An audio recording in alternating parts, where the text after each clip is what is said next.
All right. Good afternoon, everyone. Welcome to the after lunch slot to talk about the brave new world of AI, challenges and opportunities. Thank you so much for being here, for joining us. My name is Adriana Harrington. I am the Managing Director of Policy here at ExcelinEd.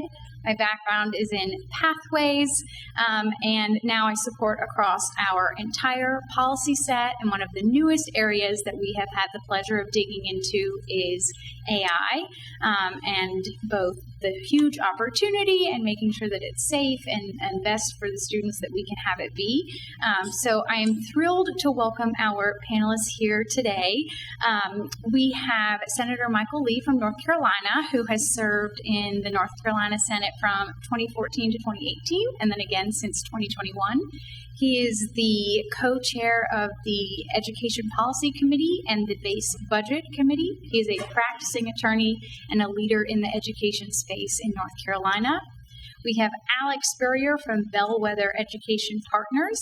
He is an associate partner and does work on their AI and curates the wonderful AI newsletter. So if you do not already sign up for that amazing resource, you absolutely should. And his background is in data science. So interested to hear what your thoughts on the data science panel earlier, but a former fifth grade teacher, and it focuses in data-driven education policy. And then we have Adam DiBenedetto from the Louisiana Department of Education, who is going to wear two hats on this panel because he has recently come from the classroom where he worked with the AI tool Conmigo, so he can share the teacher perspective, and is now the Director of Innovation at the Louisiana Department of Education, and is expanding AI throughout the state. And then last but not least, we have David Zatorsky, the vice principal from First Avenue Elementary School in New Jersey. His primary responsibility is supporting teachers in integrating AI into the classroom. Newark is on the leading edge across the country in leveraging AI in the classroom, and recently hosted SalCon for a visit, which I believe was very exciting. And so we are thrilled to have another practitioner on our panel. So I would love if we could start with, why AI? What's the potential? What's its kind of future role in K-12 education? And we'll start with Senator Lee and just work our way down the panel. Well, thank you. Generally, I look at AI or generative AI, and I use those terms not knowing kind of what people think I'm talking about. AI has been around a long time. There's the AI like Siri and things like that. Then you've got the large language models, and then you've got other things kind of in between, and then you've got things that people are thinking about what's going to happen in the future with AGI and things like that. When I think about AI, I think about it in really, I guess, three different buckets. One bucket is a workforce bucket. How do kids learn about it from a workforce perspective? How do they learn in high school, move on to community college and then university, or not even follow that path and go a whole other path altogether? I look at it from the path of the ability for personalized learning, which for me is kind of the holy grail to many different things, the elimination of the Carnegie unit, competency-based learning. And then I look at it from more of a policy-making role, and what does that do for assessment? What does that do for a funding mechanism when you move to personalized learning and competency-based learning? And so there's kind of a lot that's going on in those three, kind of big buckets.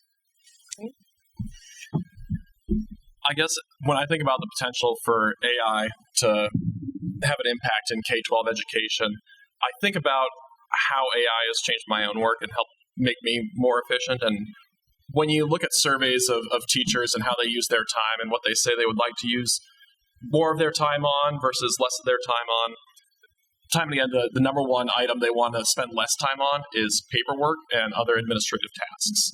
That is something that AI is very well suited to help free up more of teachers and administrators' capacity to do what they excel at, which is working with kids or other educators. So that's what excites me the most about AI in K-12.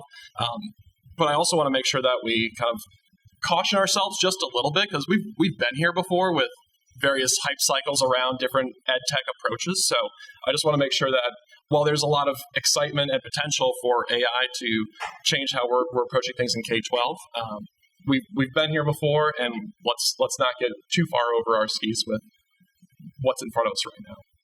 Absolutely. So from my perspective as both a classroom teacher and as in my new position now as Director of Academic Innovation at the LDOE, I think that I have to echo these two gentlemen in saying that the personalized support is definitely something that we need to pay attention to, very close attention to. But I think it also, to your point, it opens up the opportunity for us to truly hone the way we are providing professional development, that training for our teachers, for our students, teaching them how to responsibly use artificial intelligence, AI-powered tools is very important. And I think it provides an opportunity for us to really leverage that space and use it wisely and use it in a way that is impactful in a positive way for students. Good afternoon, everyone. Again, thank you for having me here to speak on this panel. Something I'm really excited about with AI is that it's going to offer personalized education plans for every student. I think that's where we should be going with the implementation of AI, because every kid we know, they all have different learning paths, and some kids take a little bit longer to get to certain grade level standards, and I think AI can really help each kid get to where they need to go. I'm also really excited about what improving lesson planning efficiency. What we've been using in Newark is really helping the teachers create small group lesson plans that are differentiated for the students that they're working with. And then the third thing I'm really excited about is that this is kind of like the Wild West of AI. Like there is no playbook of how to use AI in education, and Newark Board of Education has been proactive in trying to get ahead of the curve. So we are kind of trailblazing in how we're using it, why we're using it this way, and we're leaving some trail marks behind. And also, it's a learning process because this is a real great opportunity for the teacher to really put their learner hat back on, because I believe that some of the best teachers are the ones who are constantly learning, and that this is a new tool that, it's new for the students, but it's really new for the teachers. So we have this whole new platform, this whole new space to engage and to learn and grow. So that's what I'm really excited about. Yeah, and that's a great point, thinking about how are we supporting our educators in both growing themselves and where they need support and growing and leveraging the tool. Someone said on a call the other day that we're at the most rudimentary version of AI that we're ever going to have, which is a Captain Obvious statement, and also really struck me in the moment, to your point, Alex, about where is this going? Lessons learned from the past, but also the power of it. I'm going to stick with you, Alex, for a minute from the national stage. So what trends are you seeing in AI use across states?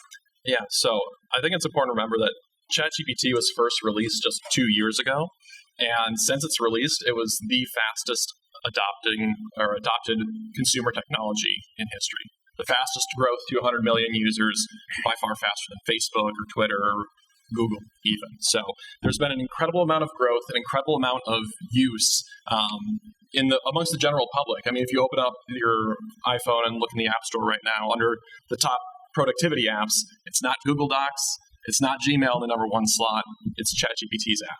So just the pervasiveness of ChatGPT and other large language model apps or websites in the last 2 years has been pretty astonishing. But in K-12 specifically, there's been very uneven adoption, both in kind of where it's being embraced and who is embracing it. So recent surveys have shown that 70% of teens are using some sort of AI tool in their lives. It could be ChatGPT, it could be some kind of character-generating app, or they might be using it to make funny videos to share with their friends. But 70% of teens are using some sort of AI-based tool. Only a hair under 40% of parents know that their kids are using AI tools. Right? And then one step further, only about a third of teachers are using AI in any sort of way, from dabbling with it here or there, let alone using it on a very frequent basis. So I think that poses a pretty important challenge for folks in this room, both policy leaders and policymakers, to think about what kind of implications that uneven level of adoption has for, either leveling the playing field potentially or making opportunity gaps that already exist even worse. Another disparity that we see across the landscape right now is just in what kind of support is being provided to educators on the use of AI. So right now, last I checked, 26 states have some sort of AI use or guidance policy that they're providing specific to a K-12 context. Teachers report only about 40% of them have gotten any sort of PD on the use of AI. And most of that 40% or so of teachers that have gotten PD on AI, most of it was a one-time session. So that's what we see right now. And I think that it's pretty clear that there's a couple of things that we need to start thinking about more seriously in the field. One is just building up AI literacy across the board for students, making sure that it's part of their curriculum, for teachers, and for policymakers too, because this is such a fast-moving technology. Everybody has kind of got to learn together.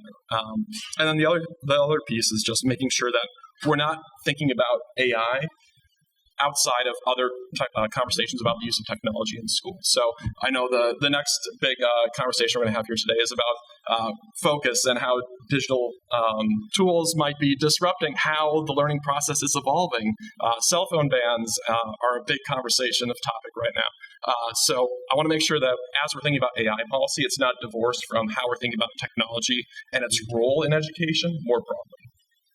That's a really great point. And also thinking about there's a lot of back end in the tech infrastructure that districts and schools need to have set up in order to make sure that AI can be leveraged as well as a kind of ongoing challenge that we still see. So now we've set the national stage. We're going to zoom in on a couple of states for a second. So back to you, Senator Lee, as a supporter of AI in education. What sparked your interest in this area? You brought up a little bit about personalization and competency, but what do you see the real value in AI for North Carolina students? Well, originally I was focused on, I talked about my three buckets. Originally I was really focused on kind of the jobs piece, and then really didn't get as engaged and really kind of work through some things in North Carolina to find out how you get cutting edge technology in front of classrooms and kids when it's evolving, not just every year, it's evolving, every week, and through Spark NC and some of those things.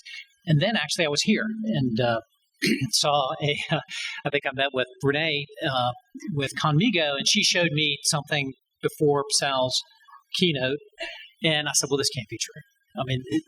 This doesn't really work like this. ChatGPT's only been around for, I can't remember how long it was, 8 months, 10 months, and whatever it was. And so I left that meeting going, okay, this, it's like a lot of technology. It's really not real. And then I heard Sal speak and found out that he had access to it long before the rest of us knew about it. And so as he kind of went through that keynote, it dawned on me the actual impact of what we were looking at. And it also dawned on me how dangerous something like this can be if you are not working with a technology company that is a known quantity, because everybody has AI these days. Everybody.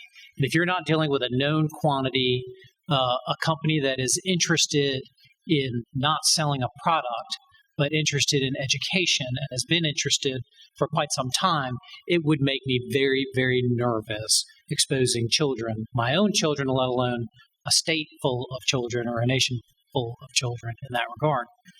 And so I spent a lot of time kind of working on this and seeing what the impact could be, not just with typically developing children, but for those with special needs, those who have other challenges. And the power of the technology, it's transforming my law practice right now. It's transforming architects, engineers. You take the industry.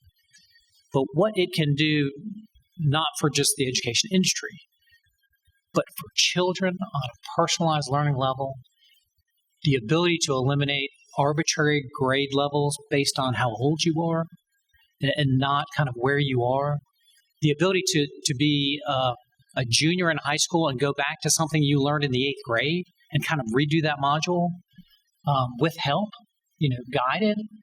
I mean, those are some of in particular with math, and I know math is very challenging in the AI context. It's not really it's not a language necessarily. So it's challenging, but the dramatic impact that it can and will have, if done right, is really unbelievable, and not something that I think anyone in this room would have thought of, even 18 months ago or 2 years ago. Yeah, absolutely. So thinking about students in that context of what's already happening in states, the work that's already underway, I want to shift over to you, Adam, to talk a little bit about how is AI and the pilots and the work that you're doing fitting into Louisiana's vision for education, that it's not just happening over on the side, like fitted in the broader context. Absolutely. So luckily I brought both my state hat and my I love that for you. So to talk about at the state level the initiatives that we've done, we really, I would love to frame it in how we prepared to publish our guidance for AI in K-12 schools, and then how we kind of progressed on from there. So when I began this position in February, we began that very next month with our AI task force, where we brought together 15 folks from teachers, special education teachers. We had industry experts there. We had just countless members who were interested in this area. And so after publishing this guidance and bringing that to our Teacher Leader Summit, where we had over 7,000 participants at our summit there in Louisiana, and they were able to provide that feedback to us, which was very valuable in shaping, providing recommendations for that guidance, because we wanted to hear what they needed, what they wanted, and the support that they desired, especially for their students, because we really went into this task force saying that we have to keep in mind what our goal is, and it's to provide students with the support that they need. And if AI is a vehicle for us to be able to provide that personalized support, then we want to use it in that way. And so after we published our guidance in August of 2024, and it was presented at our Bessie meeting, we looked at how we could move forward with piloting tools that would help our students. We provide them with that personalized support. We already had, which predated my coming to the Louisiana Department of Education, was Amira Learning. And so that was established. It was a pilot for grades 3 through 5 English language learners. And so now moving into that second year, it has expanded for K through 5. We've even had some high schools who were interested in using it for those newcomer students who are learning the language. They're sitting in that classroom and they do not have that knowledge of the language to be able to fully participate as we would want them to. And so looking at that, we really just not only want to provide digital literacy, but we want to be able to have tools that truly give our students what they need. And we have to face the fact that teachers are not always in that moment to be able to provide that support. I certainly would never say that it is replacing that teacher's expertise or that teacher's knowledge, that teacher's ability, but that tool is now there for that student. I think one of the most powerful stories, and I may be going ahead of myself here, but in the third grade classroom was having Amira. I had a student who would not even utter the words "good morning" to me or anyone else on the campus. And so to have that student come to the table in small group and read a text with me, it wouldn't happen. I'd never heard the child's voice. And so to be able to go back and listen on Amira, that student reading was powerful. One of the most powerful moments of me moving from 8th grade ELA to 3rd grade ELA, which was a huge shift for me already, but being able to go back and now know where that student is and provide that student support was very powerful and impactful to me. You brought up a couple of really great points there about leveraging AI in a way that works for students and keeping teachers as the experts in the work and valuing and respecting the profession, which I think is so important, especially when you bring up tech tools and their power. So you already switched hats on me. But talk to me a little bit more about your lessons learned from piloting and then how that's shaping the state's approach, because you were very intentionally picked for this role at the state. You could say that. So I really have to give props to the LDOE. Dr. Brumley's vision was that this position would provide us with that forward-thinking innovation that our schools, our students deserve, our teachers deserve, and they need. And so one of the goals was going in with, and I know the other members on the panel here would agree, I think that we went in with transparency. We went in with a clear vision that here's where we want to be. This is what we want to do with this technology in our classrooms. And so we had to frame the conversation in a way which I think it kind of gets a little, the waters get muddy sometimes, but we had to frame or reframe the conversation in a way that let teachers know that as a teacher, I'll be honest, I was skeptical too. Here's a new tool, and I get in trouble for saying this at the department, but I'm one of the younger people there. And I'll be honest that I was skeptical at first because I have to implement this in my classroom. And I can say that one thing that made me feel comfortable, which certainly made its way into our guidance for K through 12 schools, was that we have intentional and meaningful professional development. So we are not having this as an isolated item on the agenda. And by the way, here's this new tool. Go figure out how to use it. But the professional development that LDOE provided when I was in the classroom, it was clear that they were intentional about what they wanted for the teachers who would be using this, the school leaders.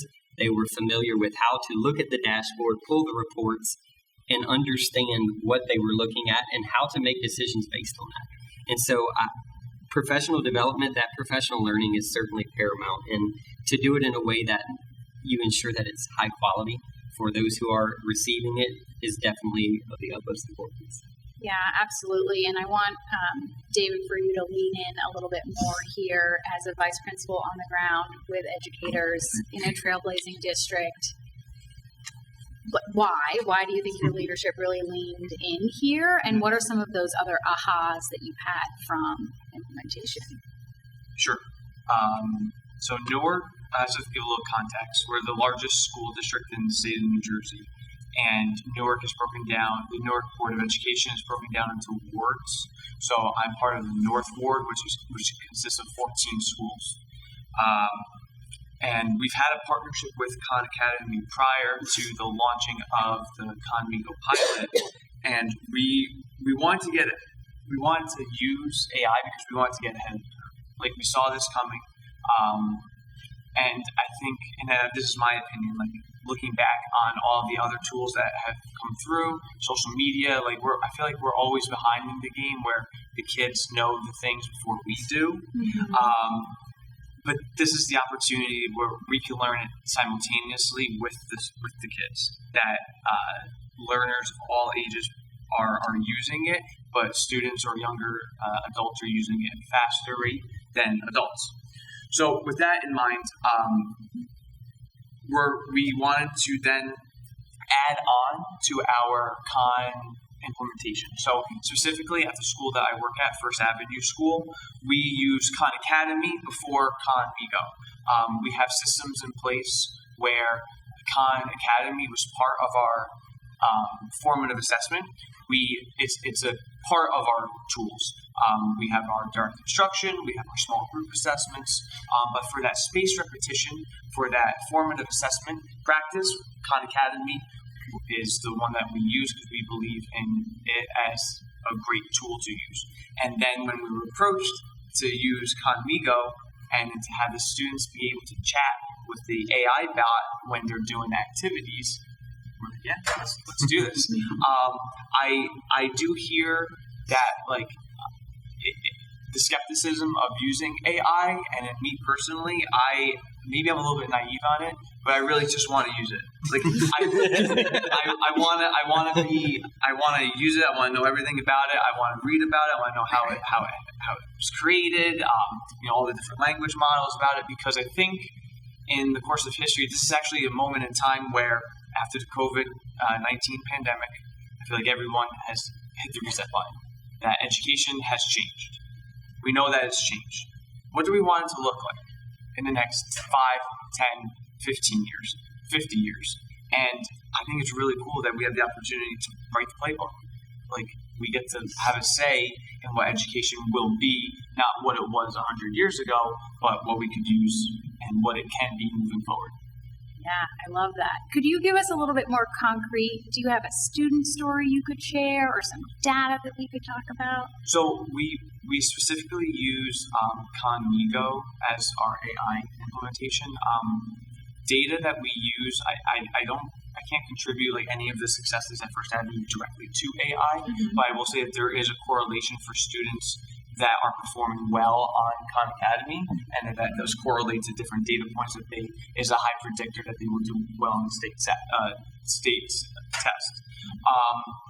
But one of the big data points that our teachers like to use is the class snapshot feature on Conmigo, where in their classes, the teacher can run a quick report and say, hey, how are my kids doing in Khan Academy? And it will put students into buckets, saying that these kids need more work on these skills. These kids need more practice with remediation. Some kids need acceleration. And then what we've been using is taking the class snapshot and then creating small group plans from there. But I'll wait to get to that question. That would be amazing. Thinking about my 185 students, the ability to have some support for that would have been incredible. We're going to take off the rose-colored glasses for a second. So we have national, state, local representatives on this panel. What are big challenges or concerns that you or your peers have? How are you thinking about them, or any mitigation approaches that you've already undertaken? And we're going to start back with Senator Lee and work our way down. So when I first started thinking about this, I started thinking about, bias and student information and privacy. And then I started thinking, these are really the same things we think about with just everything, right, in education. And I made a list, because we had a pretty healthy discussion in North Carolina, some of us policymakers, about how we would go about implementing a pretty robust pilot. And it was hard to even call it a pilot because we were really looking about doing a third of our students in 6th through 12th grade. And some of the things that really came up, it was, okay, how are we going to enhance learning? How do we protect student data? That was when you're dealing with large language models that feed off of data that you put into it, obviously that's an issue. Avoiding bias. There's bias everywhere, right?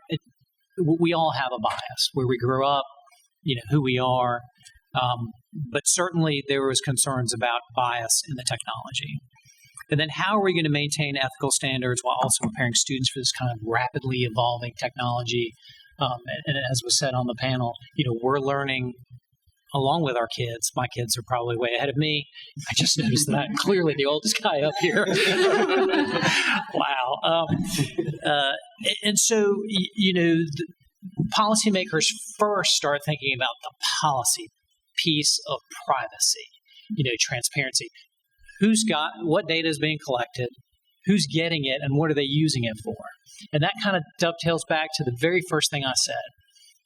We are going to have to be utilizing those companies that have been around a long time, that we know and trust, that are interested in not just selling a product, but are interested in education and the well-being of students. And we looked at Khan Academy because of that track record and history, and we spent a good bit of time meeting with them, kind of finding out how they create that walled garden so that information's anonymous with students, that the data that they're putting in is not being used to feed the model. And so there's layer upon layer upon layer of things that policymakers need to be concerned about. And a lot of old policymakers like me don't even know what we need to be concerned about. And so those are the kinds of things that we're looking at. So that's kind of the scary piece. The really cool piece is that if we could accomplish this, this is, I hate game changers just used too much, but this is a moment in time where we have a real opportunity to make a generational change for all students and all backgrounds in a very short period of time. And policymakers out there, In order to do that, not only do you have to find the technology, there are lots of amazing programs that went in the trash heap because we did not invest in implementation. Mm-hmm. We did not invest in the professional development. In North Carolina, science of reading, it's great. And we spent a lot of money on the implementation. And we are seeing some great successes thanks to Superintendent Truitt and her team and all the teachers and districts out there. We have to do the same thing with this technology. We have to have incredibly robust professional development. Other states may have it. We have to do it in North Carolina like we've never done it before, except we have some experience now with the science of reading. And so those are just kind of, I could go on for a long time, and I'm not going to because I know you're looking at me like I need to move on. The old guy keeps talking. So that's kind of where I'm coming from. Thank you for bringing up the policy to implementation bridge. That is a central point across all of our work. Alex? Yeah, I guess the place I think about most is just getting AI literacy up to par across a whole range of folks that are involved in the K-12 system. Given the unevenness of adoption use of these technologies and how varied it is across students and parents and teachers, that's just usage. That's not even deep understanding of what these tools are, how they work, how they can be appropriately used or should be used in a K-12 context. So I think there's a lot of work to be done on that particular front. And I'll give a shout out to some of my colleagues who wrote a report called Learning Systems, in which they kind of lay out a whole bunch of what is needed to just move from AI literacy to then starting to think about data infrastructure and security all the way through to successful implementation. So for like the full kind of landscape view of that, I would highly recommend reading that. But for like the first step and just focusing on AI literacy a little bit here, for teachers, I think there's just a lot more professional development that's needed to acclimate educators to what these large language models are, how they work, how to appropriately use them. But also making sure that professional learning is happening, again, in the context of the other technology strategies that are being deployed within their school. So it's not just a one-off conversation, but you're thinking about it as a part of other ongoing professional development that you're already doing.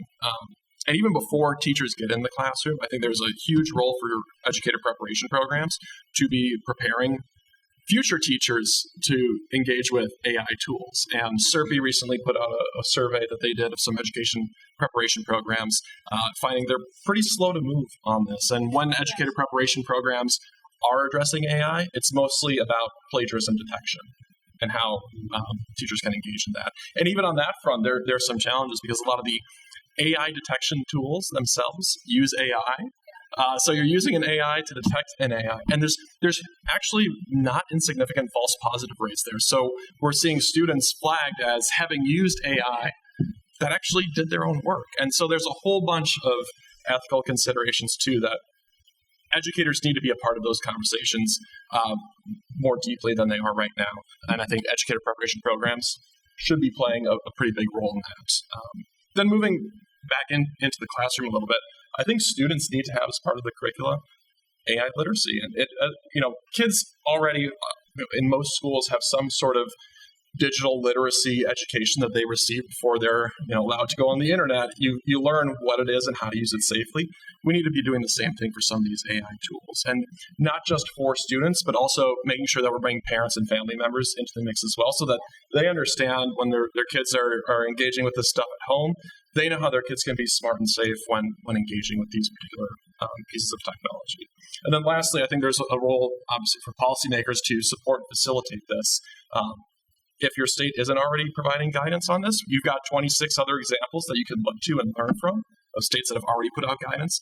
There's a whole bunch of other organizations that have put out AI safety principles or AI guidance that you can look to. AI.edu is one of them.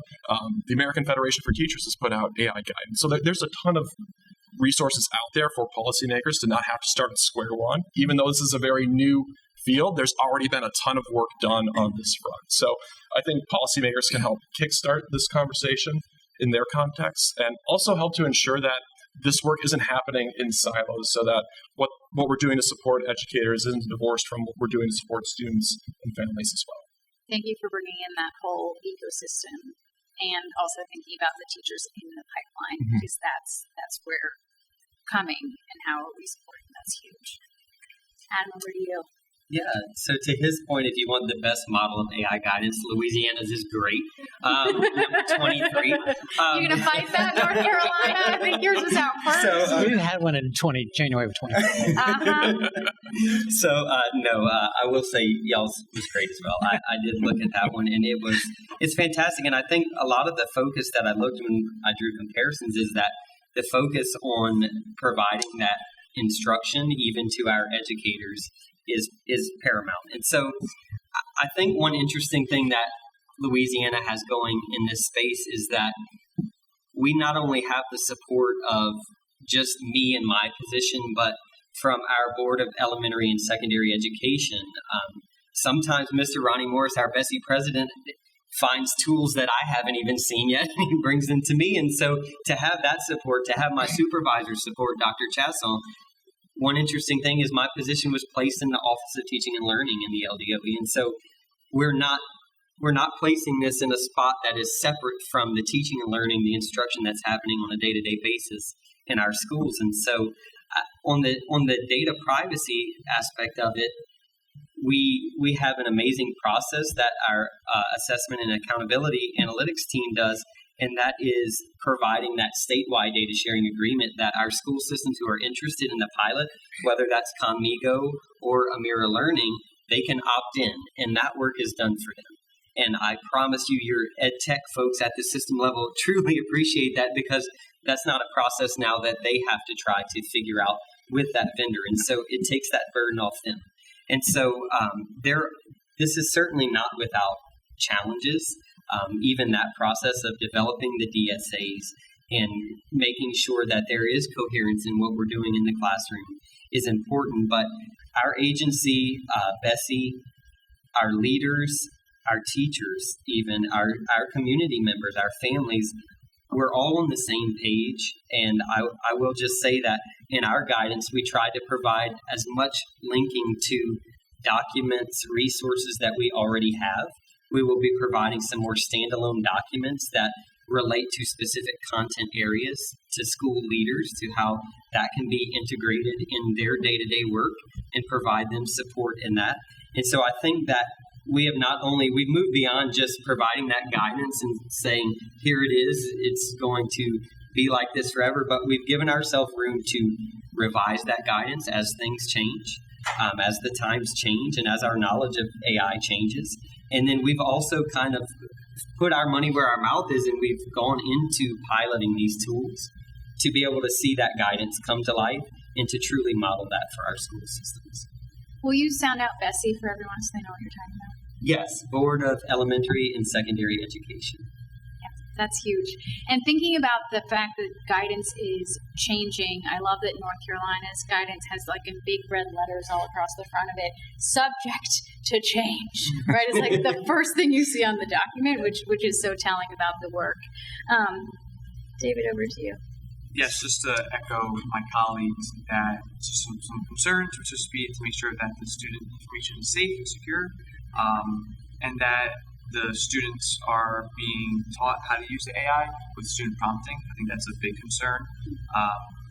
And then, honestly, if the whole thing is effective, if the AI is actually helping students learn in any ways, shape, or form, but that we're putting in all this effort that I believe in, but that we have to see if it's actually yielding positive results.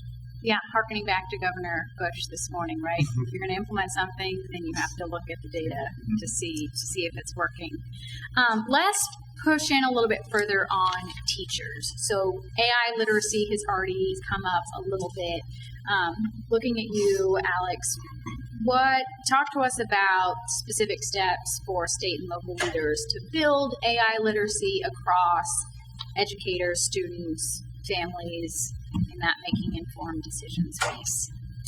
Yeah, so I think it does start with professional development for educators and rethinking or re-examining what role technology is playing within your schools writ large before you start getting specific into the use of AI.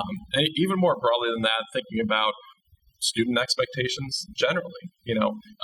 If your school or your district has an academic integrity policy, what does that look like in the age of AI, where kids might be using ChatGPT to work on essays? There was a recent incident up in Massachusetts where a student's family sued the school district for him getting a C+ in an AP history class because he had used an AI tool to help write an essay for homework assignment. But the district didn't have yet an AI policy. So there's a lot that needs to be untangled, not just in technology-specific policies, but in how a tool like a large language model or other AI applications can be successfully integrated into K-12 systems right now. So I think teacher, PD, and conversations with administrators is where it needs to start. But then I think when and where educators have touch points with students and their families, so be that the fall parent-teacher conference, I think that's when this needs to be brought up, because it can't just be something on a flyer or another message through the student information system portal app that parents have on their phone. It needs to be a high-touch, actual conversation, because this is a huge shift in how folks interact with technology. When folks start using calculators in math class, you punch in what you want it to solve for, and it spits out the answer. You're not having a conversation with the calculator. You're not engaging with it, and it's not providing output to you in the same way that some of these AI tools provide output to you. It's not serving as the same kind of cognitive support that a lot of these new AI tools provide. And so I think it's such a huge mindset shift, not only for folks that are in schools, educators and students, but for folks in the broader community, and families and policymakers as well. So I think it's going to take a lot of work, but it's important that we start those conversations now, because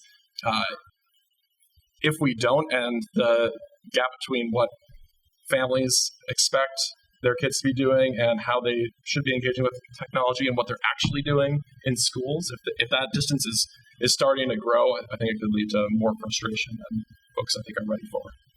Yeah, that's a great point. And I think something that the pandemic highlighted for a lot of parents was being able to see in on what is happening in education in a really powerful way, and keeping that momentum going now that kids are back in brick and mortar schools. I'm going to ask a question of David, but if you have a question from the audience, there's a mic right here. Feel free to come up, and I will transition over to you if you have a question for any of our panelists. But you are on the ground supporting teachers every single day. How do you help your staff with their AI literacy and that continuous improvement? So in Newark and at First Avenue School, we've been providing teachers with professional development for AI. We've received professional development training from Khan Academy on how to use the Conmigo tools. We have had professional development from our North Ward team, and then my role, I hold weekly meetings, the professional learning committee meetings, and at various meetings, we will talk about how to use the Conmigo tools to help the teachers plan their lessons, and specifically the two major focuses is differentiation and small group lesson plans. Because one of the biggest things as an evaluator of teacher practices is how are the teachers tailoring their instruction. We implement at Newark building thinking classrooms. If you're unfamiliar with that, it's a lot of the students are put into random groups. They get to work on vertical whiteboards and moving around the classroom, and then they get to come back and synthesize the lesson, and then they go to their independent practice. And then in addition to that, when the teacher is then meeting with smaller groups of students, what are they working on? Are they working on the questions that they just got wrong? Or are they using the AI tools to have a specific lesson plan for them that is purposeful for what those students need? So I think it's a growing and evolving process. My math coach and we do try to plan out our meetings ahead of time. We do have to make some changes based off of the circumstances of being in a school, But I think it's really important to work backwards and to say, okay, by the end of the year, this is where we want to go, and we're going to get there, and we're going to help our students, and we're going to help our students by helping our teachers. That's great. And just thinking about what my daughter's first grade teacher goes through every day, there's definitely some changes that occur on the fly. Please introduce yourself and then ask the question. Hi, good afternoon. I'm Shelley Hughes from Alaska, and your response about Khan Amigo and Khan Academy was a great segue. I'm going to say the question first and kind of explain it, but I'm wondering if you're aware of any studies on the use of AI for small children, particularly bots, or if there's not, can you help make that happen? And here's the background.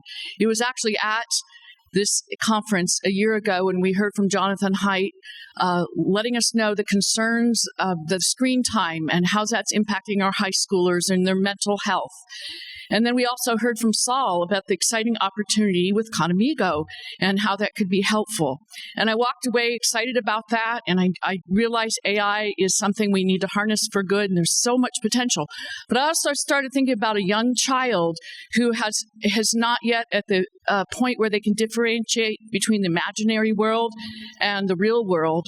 And these chatbots, as Saul was explaining to us, would really get to know the child in a way. What's their favorite? What kind of can we explain the math problem in a way that would interest the child? And so I'm wondering about the emotional and psychological impact and that child actually forming a bond with the chatbot. That is real, and it can happen. It can even happen somewhat with adults. So I'm really concerned about kids. So I worked to get a meeting with Saul and in the spring and had a one-on-one Zoom meeting because I wanted to know. They were only doing research on the effectiveness as far as learning, but they weren't looking at the emotional, psychological impacts. And I encourage them, because they impact so many children around the world, that there's a social responsibility. I believe that needs to happen. And he was very open to it and gave me a contact and said to send any PhDs interested to this certain person. And I have done that. And their response has been, we're not really doing that research. So I'm not aware that it's happening. And I just don't want us to have a speaker like we had Jonathan Haidt in, 6-8 years saying, this was a problem. We should have checked it. My guess it's probably limiting the amount of time that the child's exposed to that chatbot.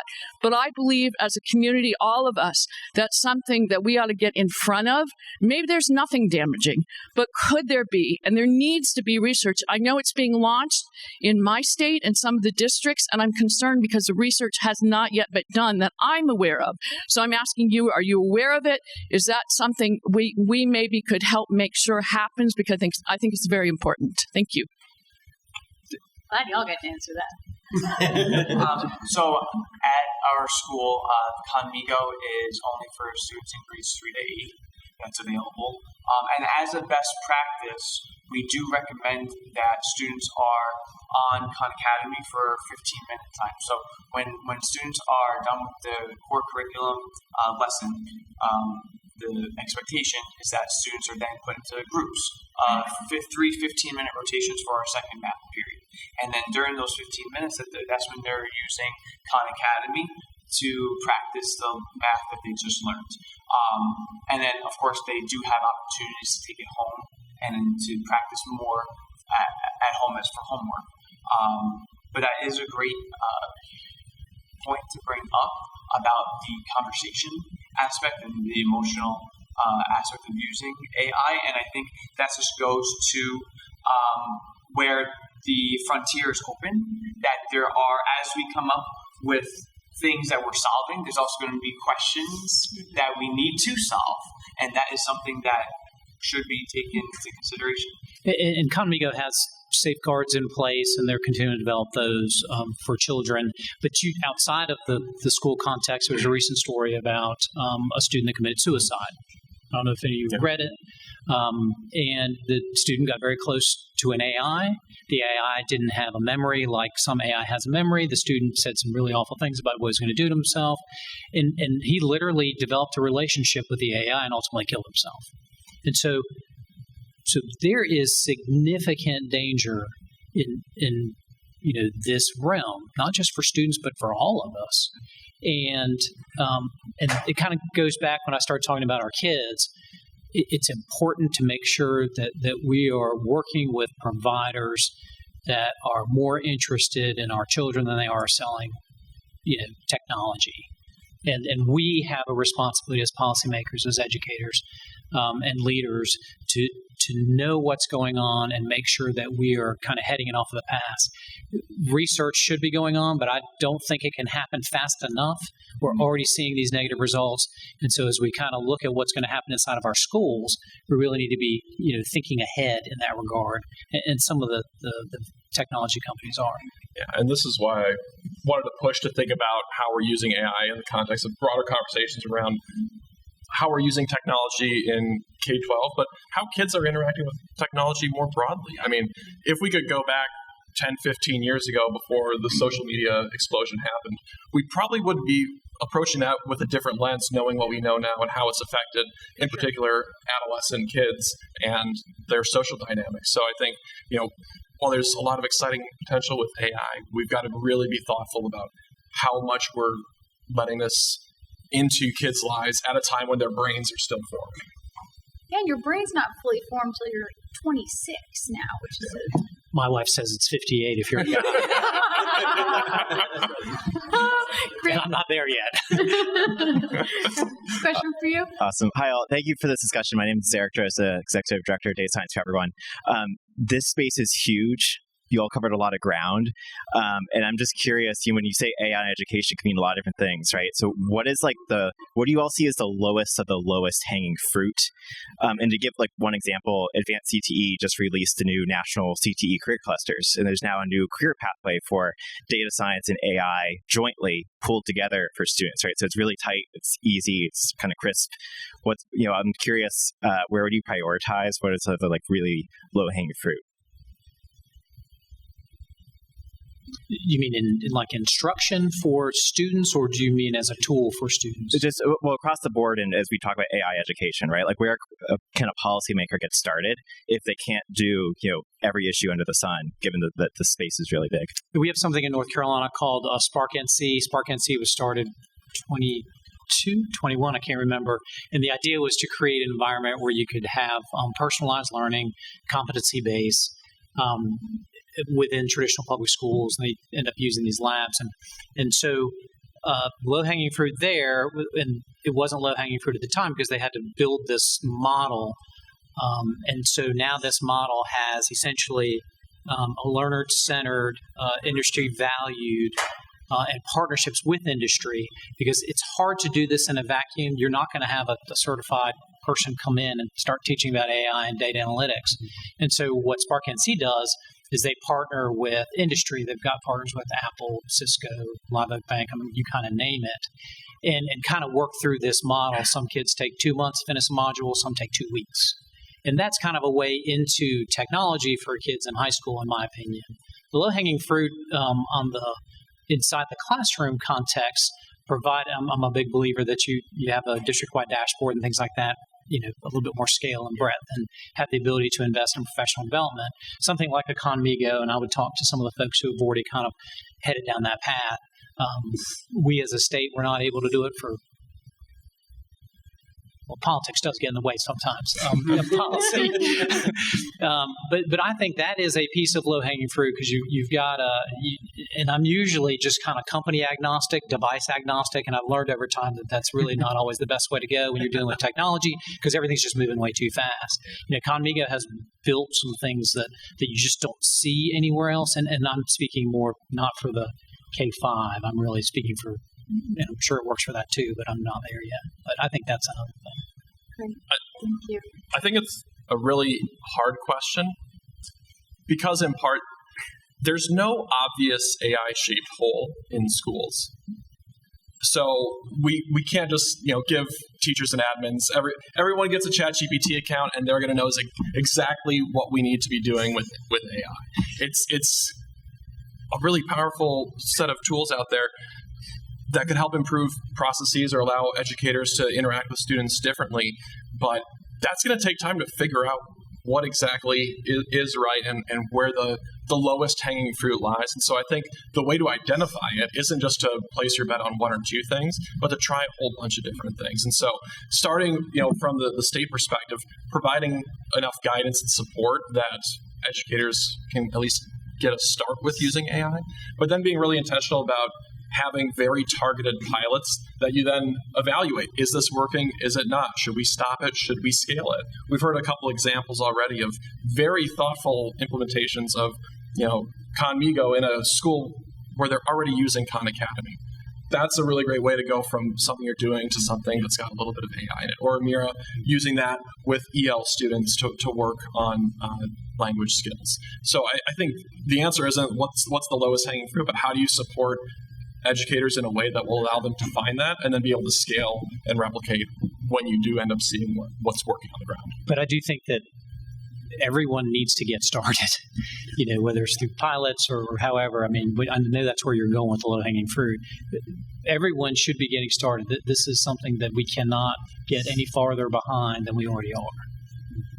I would just say invest in people. I know where the whole conversation is about AI, which is technology, but we need to invest in people to implement and use the technology, because the tool is only as good as the user. Yep. So more money, more boots on the ground, more teachers, pay them better, make this a career that kids coming out of college want to get into, because they are using AI in the field, and this is the opportunity to make a big change in the world to improve everything. Well said. We have time for one more question, so I'm so sorry to the rest of the line. This is the last one. So I'm Mike Gudgeon. I'm from Georgia, former member of the Georgia legislature, recovering politician. I'm the chair of the State Charter Commission. But in my day job, I've been a CTO technology entrepreneur for 30-something years, including doing 2 different AI companies. So my question is actually looking a little bit more forward, and this is going to be impact into the teacher workforce. This has been like a lightning bolt into the computer coding software industry, where all of a sudden what one guy did in a week, now one guy can do in 2 days. And I can see a future where this technology can get good enough and trained enough where a teacher can be a force multiplier. And by having that individualized learning, which I do think is going to be, in the end, the best thing that AI is going to do for us. As in, like, maybe one teacher who could teach 20 kids advanced math, now they can teach 40, because the platform's going to be doing a lot of that work, and the teacher becomes supervisor. So kind of a question, are you all thinking about that? Or if not, I wanted to kind of get the room thinking about that, because I predict in 5 years at this conference, there'll be a panel talking about how AI has impacted not just the student experience, but the teacher experience, because it's becoming a force multiplier.